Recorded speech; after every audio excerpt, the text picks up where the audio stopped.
Assalamualaikum warahmatullahi wabarakatuh. Apa kabar anak-anak semua? Semoga dalam keadaan sehat walafiat ya.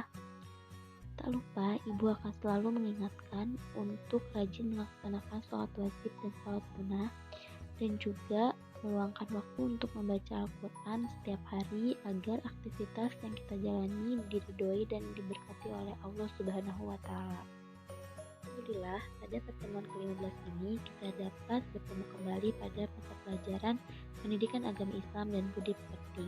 Kita masih membahas pada bab yang sama, yaitu kehadiran Islam mendamaikan bumi Nusantara, tetapi pada materi yang selanjutnya.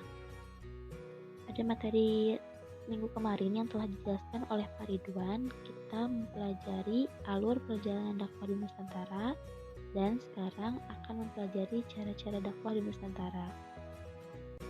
Adapun tujuan pembelajaran pada bab ini yaitu peserta didik mampu menjelaskan alur perjalanan dakwah di Nusantara dengan benar.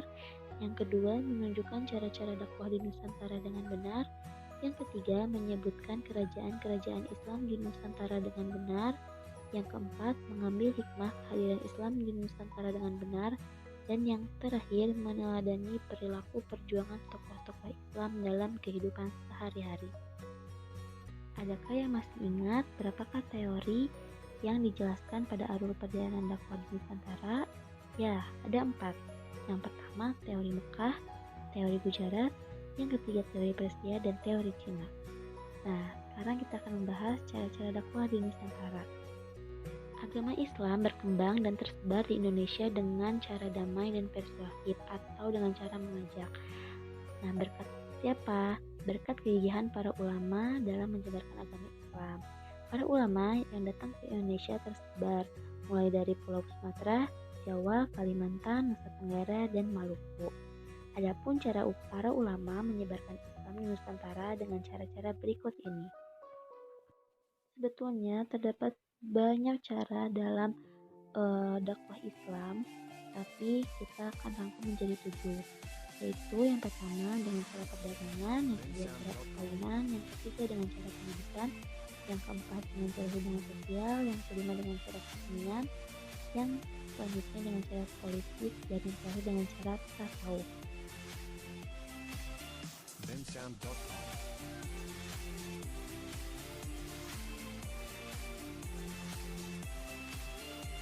Yang pertama yaitu dengan cara perdagangan. Proses penyebaran Islam melalui jalur perdagangan dilakukan oleh para pedagang muslim pada abad ke-7 sampai abad ke-16 Masehi. Para pedagang tersebut datang dari India, Persia, dan bangsa Arab. Para pedagang menggunakan kesempatan ini untuk berdakwah menyebarkan agama Islam. Dengan cara seperti apa? Dengan cara mereka menunjukkan akhlak-akhlak mulia, sopan santun, jujur, dan amanah. Nah, lalu dengan cara seperti itu para penduduk Nusantara menjadi tertarik untuk mengikuti agama para pedagang tersebut, yaitu agama Islam. Nah, sebagian ada yang tinggal sementara, ada pula yang menetap di Indonesia. Lambat laun, tempat tinggal mereka berkembang menjadi perkampungan Muslim.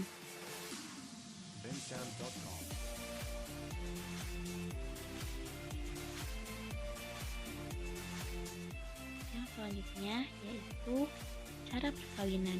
Di antara para pedagang Islam yang menetap di Indonesia dan berkembang menjadi perkampungan Muslim itu dinamakan Kampung Pekojan. Kampung tersebut dahulu merupakan tempat tinggal para pedagang Gujarat.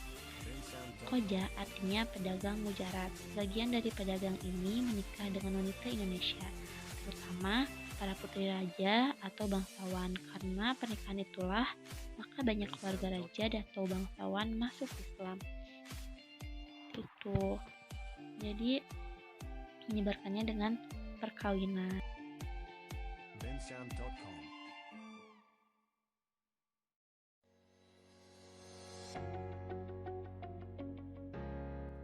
Yang ketiga yaitu dengan cara pendidikan. Perkembangan Islam yang cepat menyebabkan muncul tokoh ulama atau mubalik yang menyebarkan Islam melalui pendidikan. Dengan cara seperti apa? Yaitu dengan cara mendirikan lembaga-lembaga pendidikan seperti yang ada di Jawa bernama pondok pesantren. Nah, dalam nama-nama lembaga ini berbeda-beda di setiap daerah, seperti di Aceh bernama Menusah, Dayah, dan Rangkang. Sedangkan di Sumatera Barat dikenal dengan adanya surau, dan di Kalimantan dikenal dengan nama Langgar. Nah, di pesantren itulah berlangsung pembinaan, pendidikan, dan kaderisasi bagi calon kiai dan ulama. Mereka tinggal di pondok atau asrama dalam jangka waktu tertentu menurut tingkat kelasnya.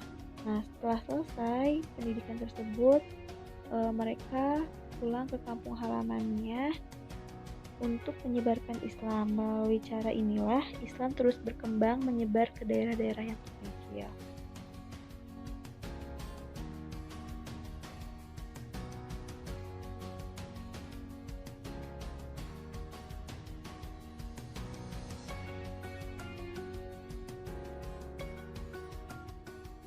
Yang keempat yaitu dengan cara hubungan sosial.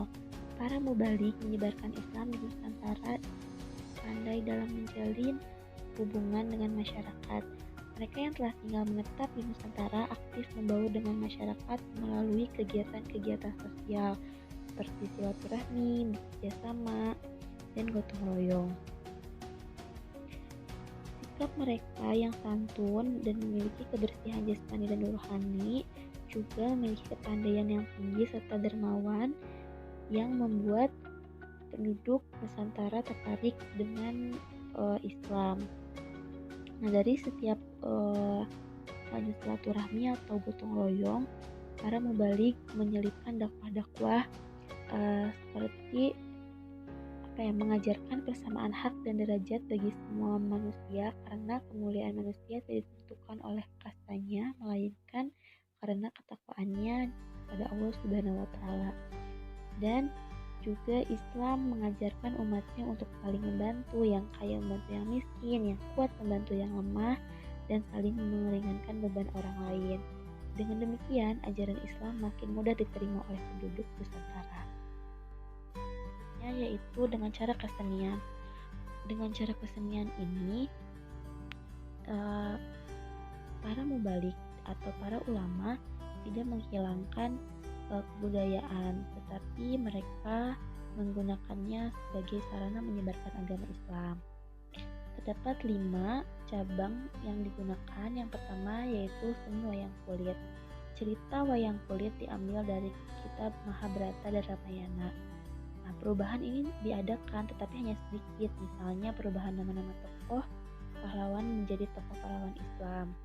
Nah, salah satu para mubalik atau ulama yang mahir mempertunjukkan kesenian wayang kulit ini yaitu Sunan Kalijaga. Yang kedua yaitu seni tari dan musik gamelan. Pada upacara-upacara keagamaan dipertunjukkan tari tradisional. Tarian itu diiringi musik atau gamelan Jawa. Contohnya gamelan sekatan pada upacara peringatan Maulid Nabi Muhammad SAW. Yang ketiga yaitu seni bangunan. Pada segi bangunan Islam, yaitu seperti masjid, dibangun mirip bangunan Hindu. Nah, mengapa?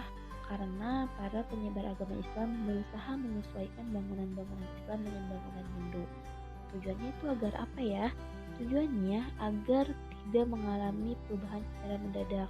Artinya para penduduk Nusantara masih dapat mengikuti dengan seperti biasa, tidak mengalami perubahan yang signifikan seperti itu. Bila seorang beragama Hindu masuk Islam dan bersembahyang di masjid, mereka akan merasa seolah-olah masuk ke sebuah pura. Yang keempat yaitu seni hias dan seni ukir. Masjid-masjid kuno dihias dengan ukiran-ukiran yang mirip ukiran khas Hindu atau Buddha.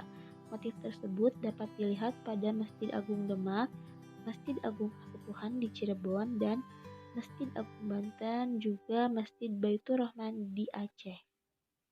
Yang kelima yaitu seni sastra. Kitab ajaran Islam diterjemahkan dari bahasa Arab ke dalam bahasa Melayu. Tujuannya agar mudah dipahami oleh penduduk Nusantara.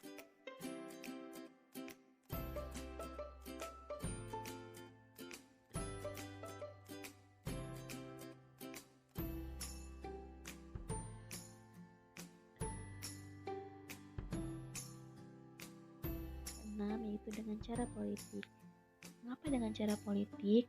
Ketika seorang mubalik atau para pedagang menikahi putri raja dan para raja dan bangsawan tersebut mengikuti ajaran Islam, maka otomatis para rakyat atau pengikutnya pun akan masuk Islam.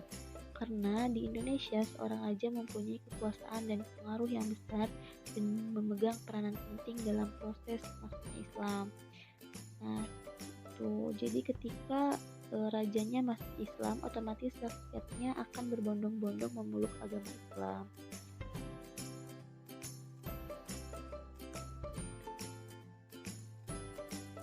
Yang ketujuh yaitu dengan cara tasawuf. Salah satu sifat khas dari ajaran ini adalah akomodasi atau fasilitas terhadap budaya lokal, sehingga menyebabkan banyak masyarakat Indonesia yang tertarik menerima ajaran tersebut. Dengan tasawuf, bentuk Islam yang diajarkan kepada para penduduk pribumi mempunyai persamaan dengan alam pikiran mereka yang sebelumnya memeluk agama Hindu atau Buddha, sehingga ajaran Islam dengan mudah diterima. Nah, di antara para sufi yang memberikan ajaran persamaan dengan alam pikiran Indonesia pada masa pra-Islam adalah Hamzah Mansuri di Aceh, Syekh Lemah Abang, dan Sunan Panggung di Jawa. Nah, seperti itu anak-anak, Islam disebarkan dengan cara-cara yang sangat lembut, sangat halus, dan dengan penuh damai tanpa adanya paksaan. Juga mengikuti adat dan istiadat atau kebudayaan di Nusantara. Jika ada yang ingin ditanyakan, silakan hubungi WhatsApp ibu yang tertera di video tersebut. Nah, selanjutnya setelah kalian mempelajari dan memahami cara-cara dakwah di Nusantara, kerjakanlah tugas kuis yang ada di e-learning. Jangan lupa untuk selalu menjaga kesehatan dan memakai masker ketika akan pergi keluar rumah. Juga mematuhi atau mengikuti protokol kesehatan. Sekian dari Ibu, terima kasih. Wassalamualaikum warahmatullahi wabarakatuh.